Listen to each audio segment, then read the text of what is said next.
It's about what is a provisional ballot and where can you ask for one?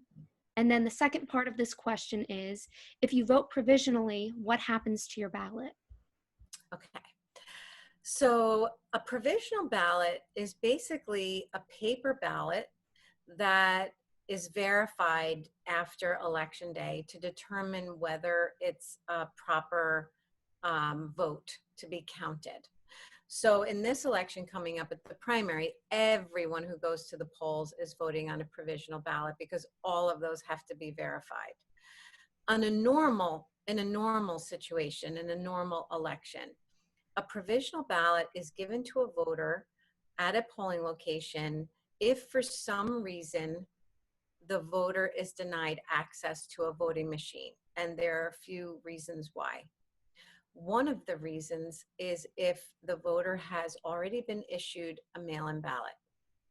And that is so that the election officials can make sure that the voter did not vote 2 times. And, sometimes people forget that they already cast a mail-in ballot because mail-in ballots go out from the clerk's offices in mid-September. And then by election day, some people, they may not realize that they already, I don't think people are trying to defraud the system.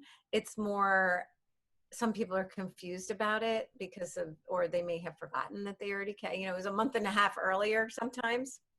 So that is a verification, like a check and balance on the system.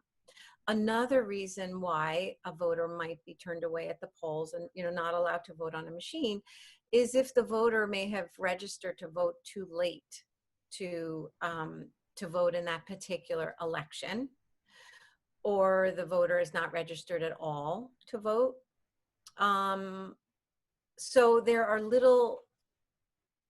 are reasons why a voter might be turned away at the polls, but they never really should be turned away completely. They should be offered a provisional ballot. And all of the poll workers are trained to and educated that they should offer a voter a provisional ballot if they're not in the book, or if they're in the poll book, or if the voter received a mail-in ballot already.